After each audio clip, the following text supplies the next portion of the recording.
बिस्मिल्लाहिर्रहमानिर्रहीम। पार्ट 11 में आपने यहाँ तक सुना था कि हज का मौसम आ गया। अब आगे। अबू लहब की बीवी उम्मे जमील भी रसूलुल्लाह सल्लल्लाहु अलैहि वसल्लम की दुश्मनी में उससे पीछे नहीं थी। उसका नाम अरवा था, जो हर्ब बिन उमैया की बेटी और अबू सुफियान की बहन थी। ये आपके रास्ते में रात के वक्त कांटे बिछा दिया करती थी। बहुत बदजुबान थी, फसाद बर्पा करने वाली थी। कुरान में उसे हम्मालतल हतब यानी लकड़ी ढोने वाली का लक़ब दिया गया है। जब उसे मालूम हुआ कि उसकी और उसके शौहर की मुजम्मत में कुरान नाजिल हुआ है, तो वो रसूलुल्लाह सल्लल्लाहु अलैहि वसल्लम को तलाश करती हुई आई। आप खाना काबा के पास मस्जिद हराम में तशरीफ फरमा थे। सैयदना अबू बकर सिद्दीक रजी अल्लाह अन्हु भी साथ थे। उसकी मुट्ठी में पत्थर थे। आपके सामने आ खड़ी हुई तो अल्लाह ताला ने उसकी निगाह पकड़ ली और वो रसूलुल्लाह सल्लल्लाहु अलैहि वसल्लम को न देख सकी। अलबत्ता अबू बकर सिद्दीक उसे नजर आ रहे थे।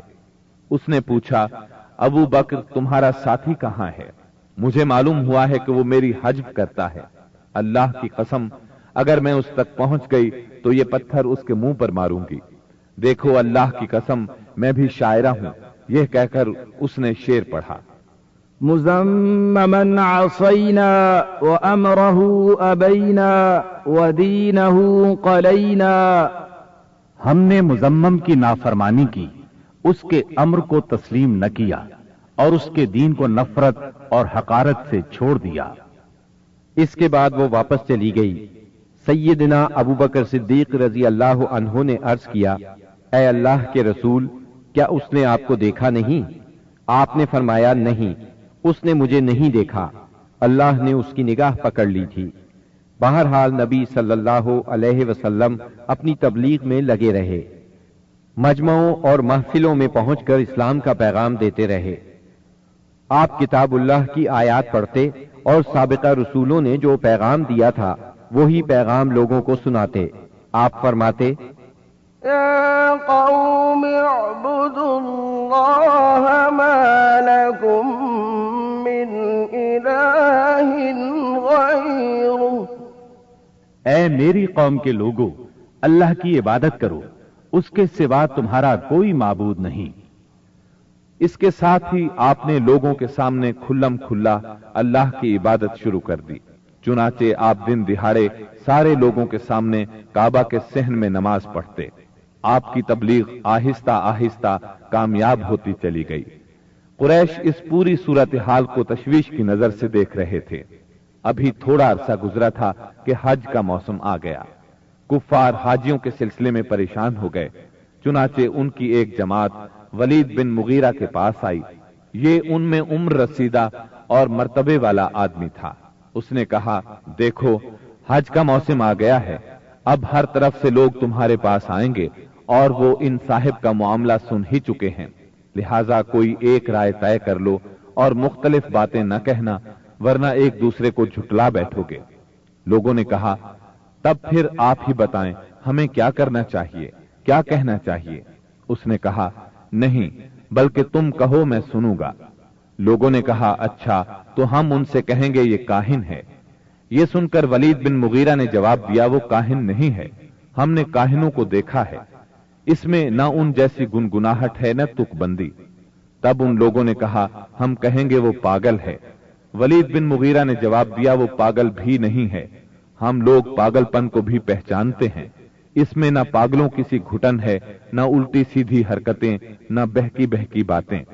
लोगों ने कहा, तब फिर हम कहेंगे वो शायर है।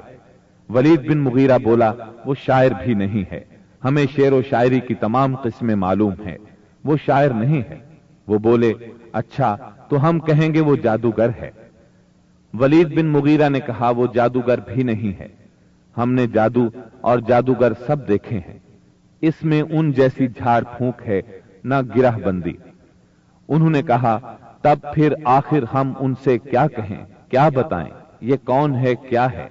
उसने जवाब में कहा, अल्लाह की कसम, उसकी बात में मिठास है, ताजगी है, उसकी जड़ पायदार और शाख फलदार है।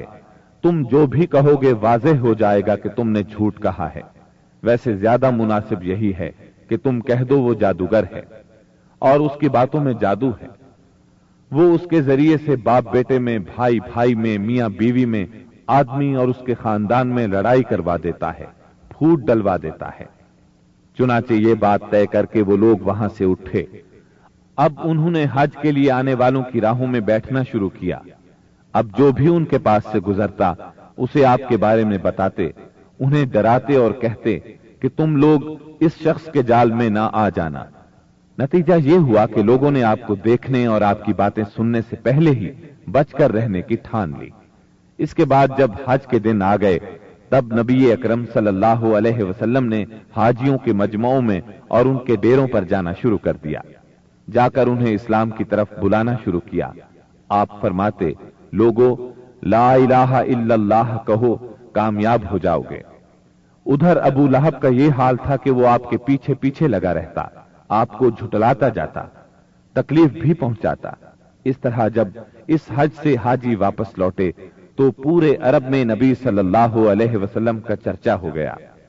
कुरान मजीद की सूरा अल मुद्दस्सिर की आयात 11 से 26 में इस वाक़े की तरफ निशानदही की गई है। ذرني ومن خلقت وحيدا وجعلت له مالا ممدودا وبنين شهودا ومهدت له تمهيدا ثم يطمع أن أزيد كلا إنه كان لآياتنا عنيدا سأرهقه صعودا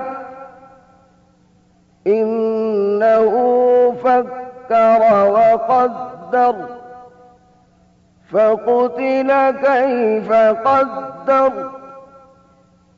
ثم قتل كيف قدر ثم نظر ثم عبس وبسر ثم أدبر واستكبر فقال إن هذا إلا سحر يؤثر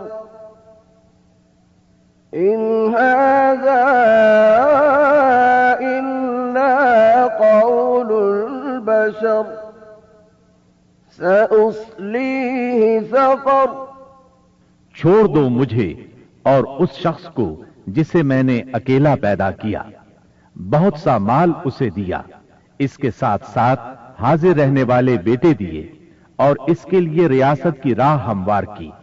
फिर वो तमा रखता है कि मैं उसे और ज्यादा दूंगा। हरगिज नहीं, वो हमारी आयात से इनाद रखता है। मैं तो उसे बहुत जल्द एक कठिन चढ़ाई चढ़ाऊंगा। उसने सोचा और कुछ बात बनाने की कोशिश की तो रब की मार उस पर। उसने कैसी बात बनाने की कोशिश की? हां, रब की मार उस पर। उसने कैसी बात बनाने की कोशिश की? फिर लोगों की तरफ देखा, फिर पेशानी सुकेड़ी और मुंह बनाया, फिर पलटा और तकब्बुर में पड़ गया।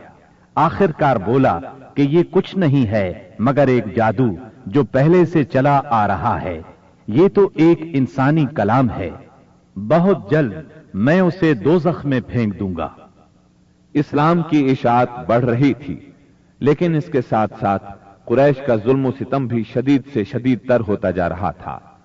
फिर आप एक मुखलिस सहाबी अरकम बिन अबी अरकम रजी अल्लाह अन्हु के घर में तबलीग का काम करने लगे।